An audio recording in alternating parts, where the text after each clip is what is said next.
Welcome to Data Brew by Databricks with Denny and Brooke. The series allows us to explore various topics in the data and AI community. Whether we're talking about data engineering or data science, we'll interview subject matter experts to dive deeper into these topics. And while we're at it, we're going to enjoy our morning or afternoon brew. I'm Denny Lee. I'm a developer advocate at Databricks and one half of Data Brew. And I'm Brooke Wenig, machine learning practice lead at Databricks and the other half of Data Brew. For this episode, we'd like to introduce Yaron Singer, CEO of Robust Intelligence and professor of computer science at Harvard University. In this session, we'll be discussing how to secure AI systems and everything that entails. But before we dive into that, I would love it if Yaron could introduce himself and how he got into the field of machine learning. Great. Well, hi, Denny. Hi, Brooke. Thanks for having me here. So my adventures into machine learning started, some time ago. I guess kind of like I was really interested in, computer science, and I was really interested in algorithms, and I kind of got my start in more of kind of like theoretical computer science, developing kind of like efficient algorithms. And for me, something that has always been kind of like really, really fascinating throughout this journey is kind of like, the real world and real data. And something that I've always kind of like been really invested in is kind of like understanding like how like kind of the algorithms that we develop, like, how they actually interact with kind of like the real world and real data. And I think this is really kind of how I kind of got exposed into the kind of machine learning, where, basically, when you kind of like really want to understand this, then kind of like you realize kind of like all these statistical properties of the world that come up, and all these things that you can like, all the kind of possibilities and the things that you can do, and kind of like all these sort of like fascinating questions that arise. So that's kind of how I got started into it. I did my PhD at Berkeley, like on this topic, and then kind of like went from there. How then did you go from like machine learning into basically talking about the inherent operational risks of AI systems? And look, can you introduce that concept for that matter? Yeah, absolutely. All right, so maybe I'll introduce it first, and then I'll go into like how I got into it. But I think the concept of kind of securing machine learning is basically what that means. Is it means like the inherent problem that we have is that machine learning is extremely sensitive to like kind of very, very small changes in the underlying data. And these small changes could be due to various reasons. It could be due to the fact that like our data is is different from data that we've seen in the past, or like kind of our training data has not been kind of properly collected. Maybe there's like human error, and maybe there's an adversarial player, like kind of like that's injecting kind of bad data into it. But all these reasons like basically create like these very, very small changes in the data that can really, really fool like kind of our our state-of-the-art AI models. And that's kind of when we're talking about securing AI or securing machine learning, this is what we mean. We mean kind of the ability to kind of make sure that the data that's coming into the models, is not going to have an adverse effect on them. How I got into it is basically, I think it's been kind of like a while ago when back in the day, I kind of had my own little startup adventure. And then later on, I went to work for for Google, and so I saw kind of like a lot of kind of like this interaction between between machine learning and algorithms, and specifically kind of what you see when you're working on these systems. If you're thinking about kind of like any machine learning system that you're actually working on, what you quickly notice is you notice like how these sort of like very, very small changes in the data can really affect like your decisions. So what I found out when when I was working on at these places, I found out that like we were spending all this energy on like developing these like really, really like smart algorithms. You can think about algorithms for things like kind of marketing and social networks. You can think about like algorithms for problems like AdWords. But all these algorithms, what they depend on, they take as input, they take machine learning predictions. And when you see like how sensitive these machine learning predictions are and how they change like all your hard work, like in kind of like an optimization, and how they kind of completely change your decisions, you realize that the problem that you really should be focusing on is kind of like understanding kind of the sensitivity right, of machine learning models to these kind of like small changes and preservations. So basically, my entire kind of career at Harvard has been on this. So I've been kind of like working on this at Harvard for probably like 7 or 8 years on exactly kind of understanding how to develop noise robust machine learning algorithms. So there we go. Yeah, I know that's a very important or very big problem. I mean, you read all these papers like one pixel attacks, being able to change one pixel can completely change the output of the classifier. Can you talk a little bit more about your work and how you're actually attacking this problem? Yeah, I mean, so yes, absolutely. I think kind of, at Robust Intelligence, we sort of like there are two sides of this, right? The first side is attacking machine learning models, right? And by attacking, like this could be by like one pixel changes, but it could also be by kind of like sending like an image with the wrong dimensions to like a model, or like sending like a data point that has like a missing feature, right? So we have like a very kind of deep understanding about like what fools machine learning models and why, right? And and then the other side of it, obviously, what we do is we're building an AI firewall, and what that AI firewall does is exactly it handles that. So basically, it's kind of like you think about this as like kind of as a wrapper around your existing model, right? And what that does is it basically it has the ability to sort of you know like give you like a confidence score about like the data point coming in, the likelihood of that data point fooling your model or kind of creating something that or yeah, basically just like kind of fooling your model. Gotcha. So one of the things that's related to this that I want to think a little bit about is most data validation checks, if any, right, is sort of in the pre-processing logic. Like, for example, is it like the correct data type? What issues do you basically see with this type of approach? Yeah, I mean that's a great question. So I mean there is all right, so first of all, kind of like, so what do we mean like when we talk about pre-processing, right? So first of all, like if we think about let's take let's take neural networks as an example, right? Normally, kind of the way that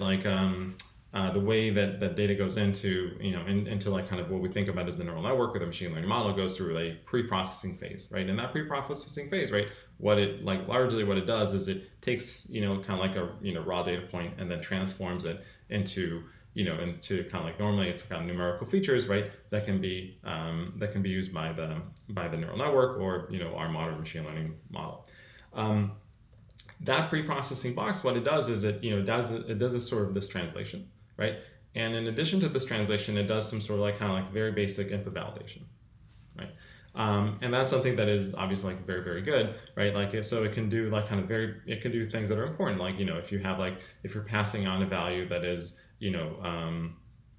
that is maybe like a very large integer, right? That can create like kind of integer overflow or something like that, right? Then it can kind of handle that. Or maybe if you're passing like an integer inside a string, right? It can basically kind of translate that string into an integer without problem, right? So it can basically kind of do those things, right? But the things that it cannot do is basically it doesn't have an understanding of the model and it doesn't have an understanding of the data, right? So for example, like pre-processing doesn't know, like for example, if there's a categorical, right, that the model hasn't seen, right?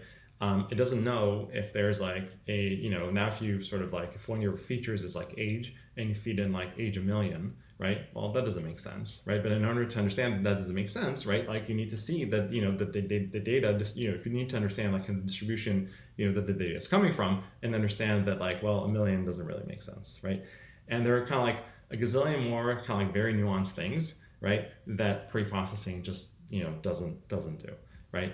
And not only it doesn't do it right now, but like in order to do that, well, what you actually need to do is you actually need to like kind of build a system that like kind of is trained on the model and the data and and kind of like puts those together and then kind of like has context about like kind of what is like the right data points and what are data points that fool the model and what are data points that that are maybe they're incorrect but they're not going to affect the model, right? You also want to know about that. You don't want to have like these sort of like false positives.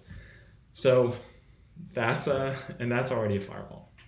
So this actually transitions really nicely into the concept of testing machine learning applications. Because generally software engineering, people talk about like test-driven development or test-first development.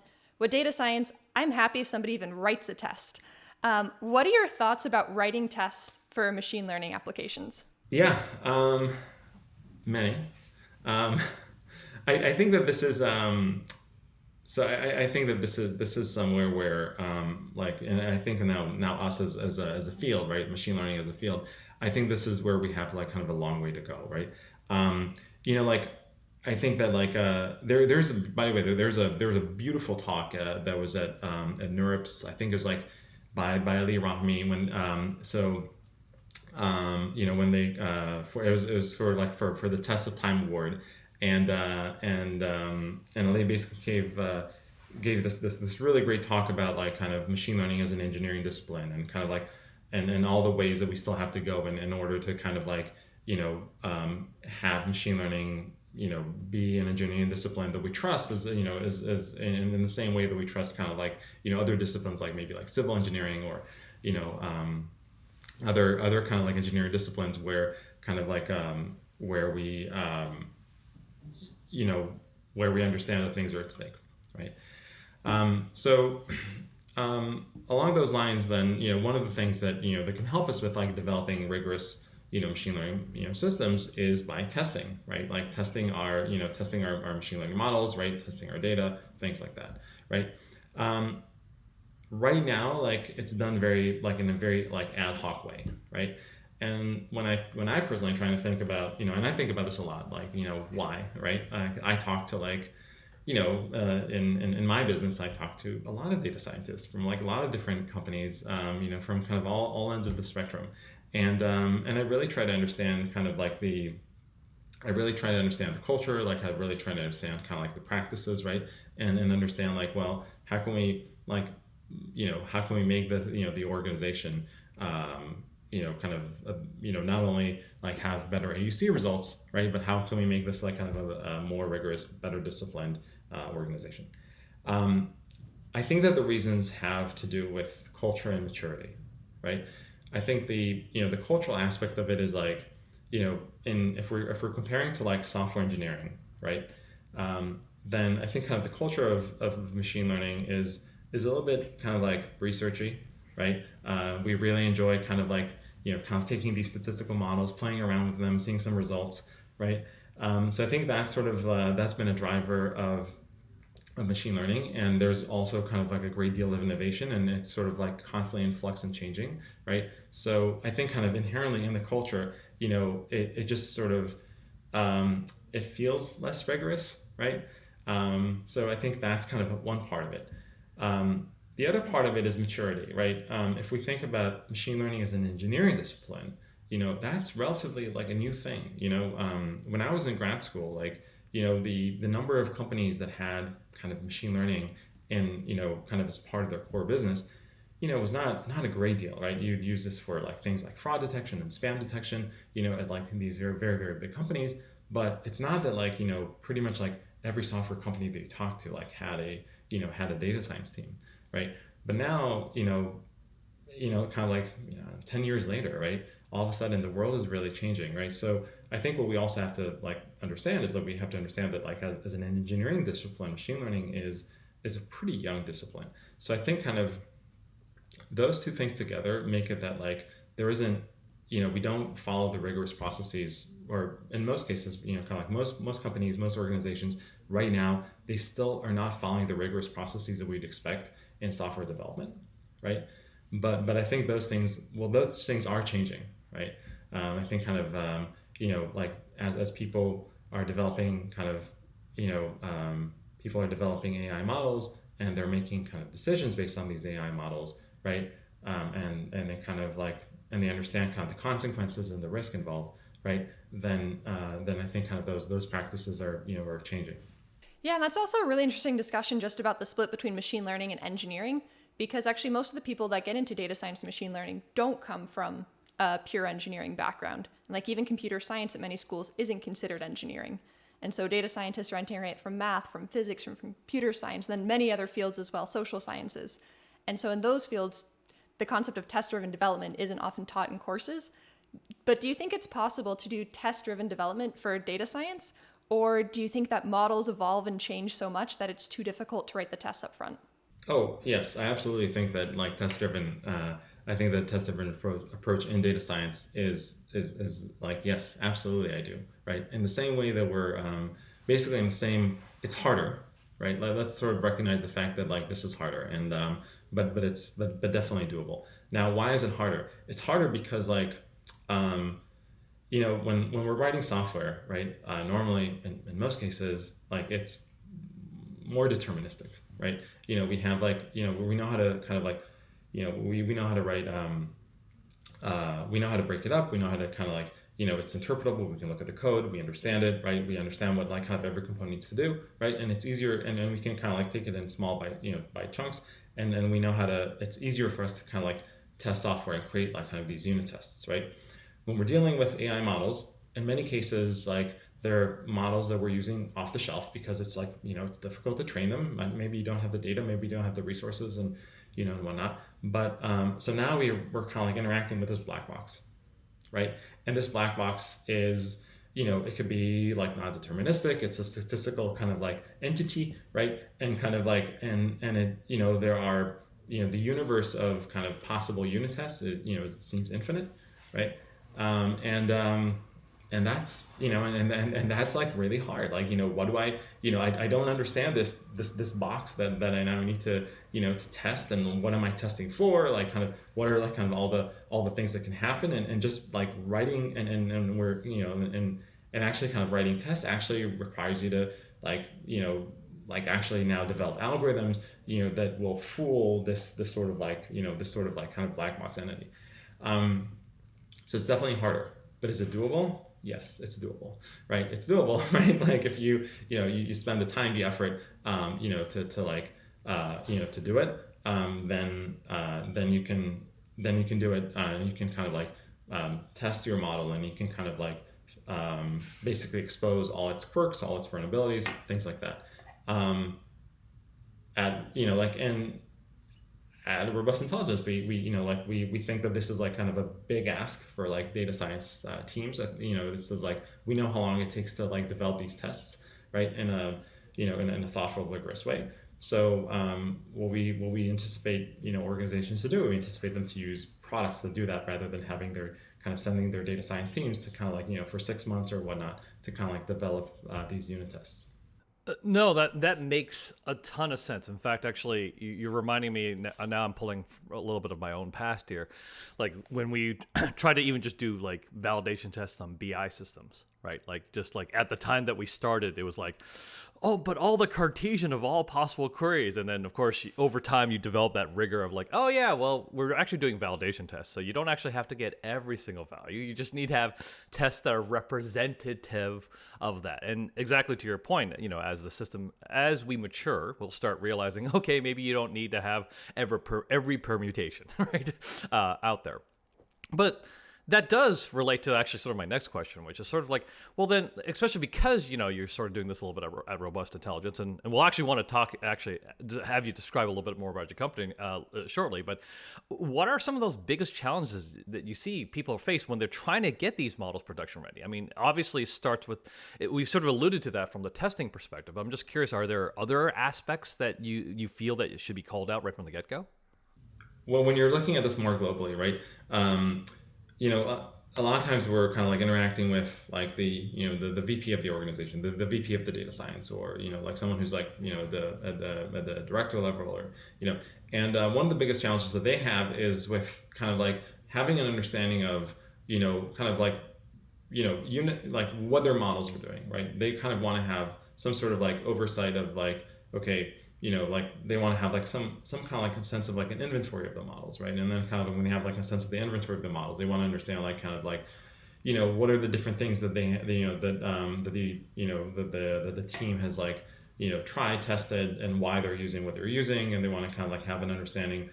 They want basically kind of some sort of visibility, and kind of like some kind of like observation on on the I think kind of on the quality, right, of the models as a whole. And I think that's kind of like one of the a big challenge. And then the other thing is kind of very much related to that is like kind of standardization of of kind of practices and quality, right? So you don't want like kind of one team kind of like developing kind of these types of like kind of these types of tests, and kind of like looking out for these cases, and another team like looking out for something else. So you want some sort of like kind of standardization. And I think kind of like the other aspect of it, like that's related, um, is kind of like related. It is about like understanding what assumptions the model is making.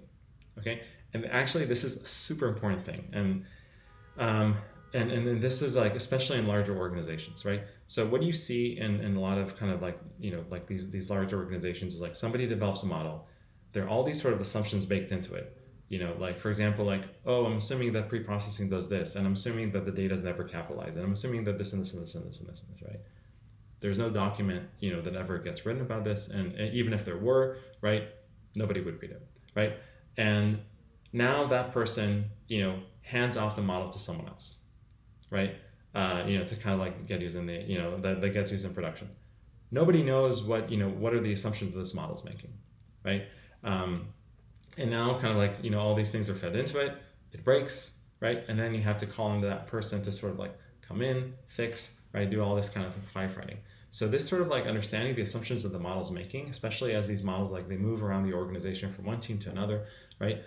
That is actually something that's really, really critical. And we're seeing kind of like a lot of and that's sort of like a point where a lot of things break. So yeah.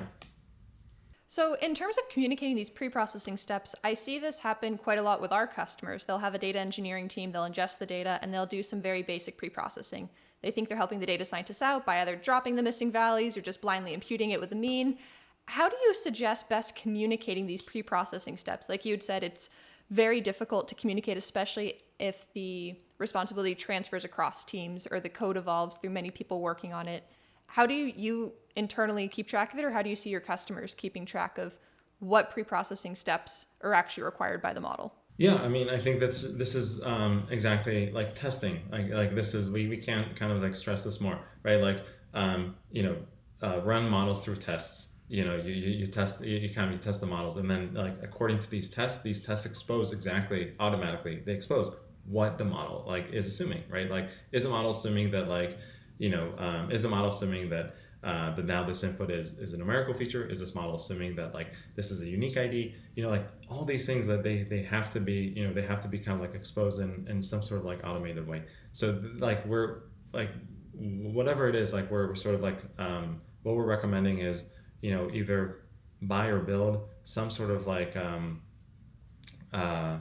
just some sort of like kind of validation method, right? That tests the model and then and exposes exactly what the model is assuming. And before you're going to put your model into production, you walk through those assumptions, and you see whether that suits kind of the assumption. You look through these assumptions, and then you sort of see whether that suits the input that the model is now gonna take. So this is what we're recommending. Got it. And I know that the vast majority of data science models never end up making it to production. I think the number is around 90-ish%. What are some of the main reasons why you see many models not actually make it into production? I think that's a good question. I think like what we also need to like ask ourselves, like what do we mean when we say production, right? So I think kind of like so many of our like so many customers that we talk to, like they're like, oh well, my model never, is not doesn't go into production, so so something, right? And now like so what like I think that kind of I think that our idea of production is normally like we're thinking about like kind of a model that's sort of like sitting in some sort of like very dark room on a server, and it's sort of like kind of like taking in data, making decisions kind of like autonomously, right? And just kind of like running like that, right?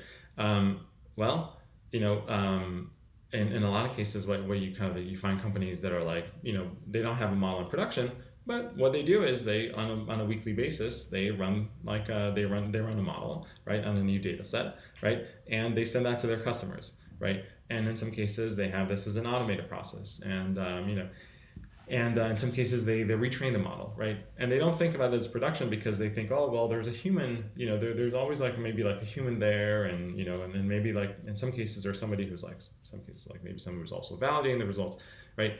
Um, but um, but I think that is like, I think that is still kind of like, these are still cases that are interesting, right? And still cases where kind of like, the results of the models are being consumed, right, by people who are making decisions.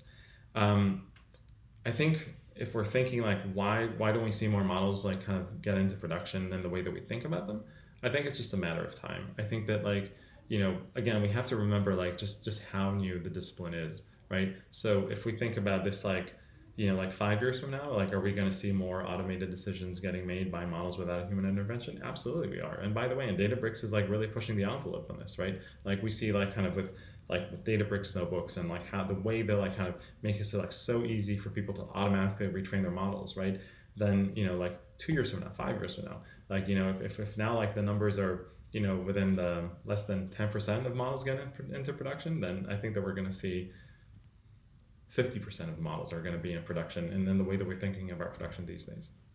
So that's one thing that I'm thought was really interesting. So as you're noting the fact that you were segueing to like automation, and then there's, just like you said, there's like 50% of the models are going to go into production. So as more and more are going in, but then the one thing that I'm just curious about is that does that, because of that automation, and you sort of alluded to this before, does this imply that we actually now also need to really look out for the biases that we place in our AI models? Because like whether it's the pre-processing steps, the fact is that we're automating these things, and so inherently it's a human that's writing it down, so their inherent biases may in fact end up being automated. I'm just curious from your perspective. Oh yeah, I think that's a great question. And I think that's like, absolutely we do, right? Like, I think it's like, um, one thing that we have to realize is like the fact that like kind of like AI is eating the world, and the fact that like we're going towards a world where like AI is responsible for like decisions being made automatically without human intervention. That's a fact, right? And and I think kind of like, um, and we also have to understand kind of like, I don't want to geek out too much, and but like, if you give me like 10 seconds of, you allow me, if we think about like, you know when you stare into the eyes of you know of machine learning, when you understand kind of like why it works, when you understand kind of like, by the way, the brilliance of it, the brilliance of kind of like this sort of like path learnability and all this, um, it's something that's supposed to work well on average, right? By definition, right? And it can work really well on average, right? And we can have like really great confidence intervals, and it can do all those great things when we have a lot of data and all this, right? But by definition, like, these things are not supposed to handle kind of the outliers and the worst case instances, right? And whenever we're thinking about kind of like bad decisions that we don't want to be made by kind of like these AI models, right?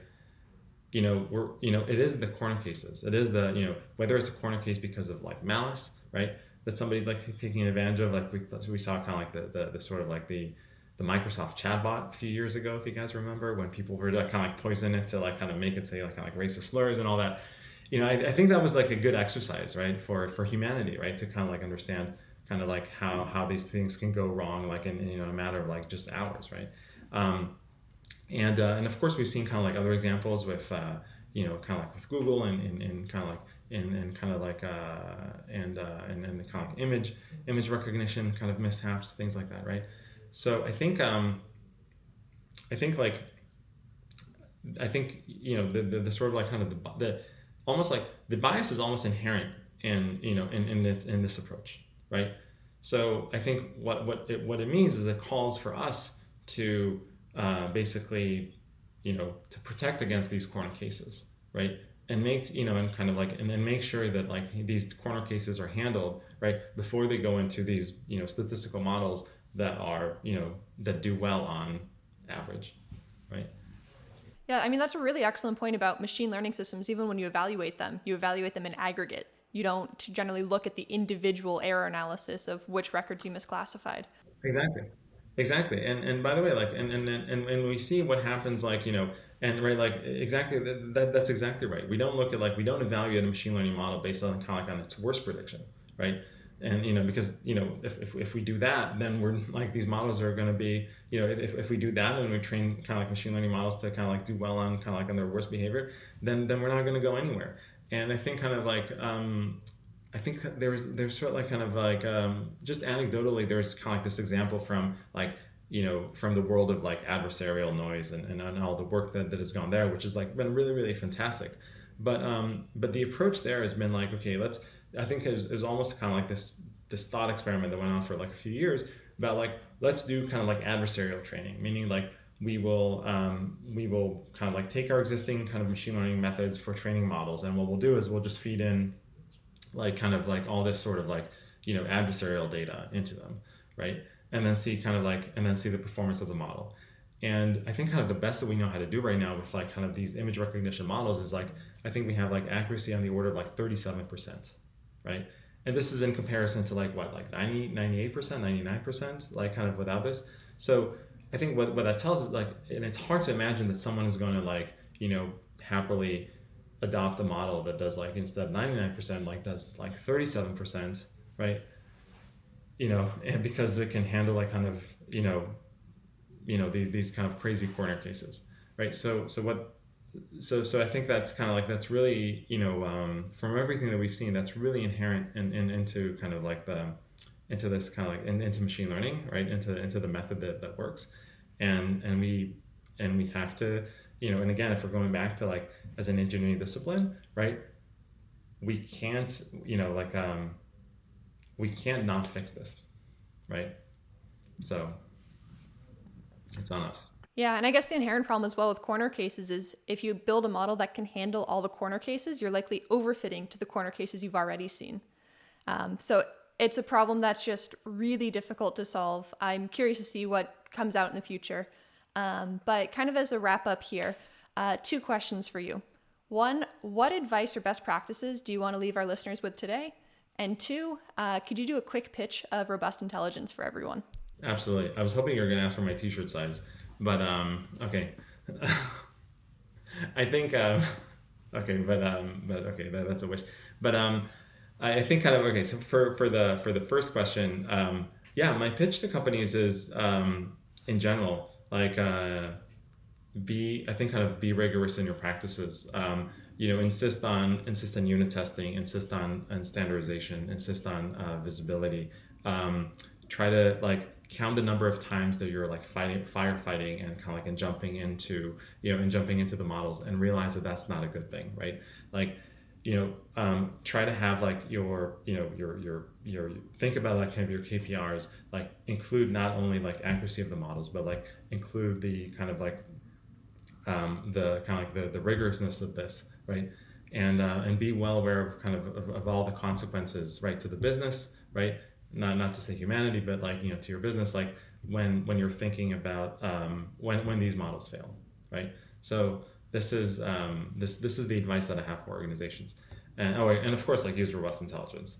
But okay, but yeah, but then on, okay, so what is robust intelligence? Yeah, so what we're doing in robust intelligence is we're building an AI firewall, and what this AI firewall does, it basically, again, you can think about this as a wrapper around your model, like where like you have like a data point coming in, and then and then this AI firewall, gives you like a quality score of the data, right, and indicating like the likelihood of this data point like fooling your model.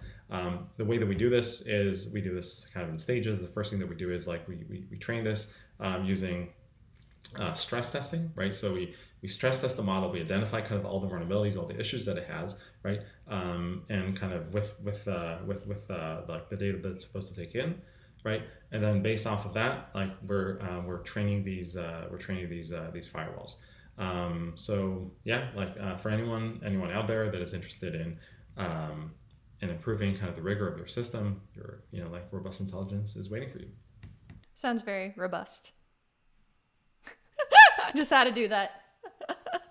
Yes, yes. No, we get that all the time. It's good. It's good.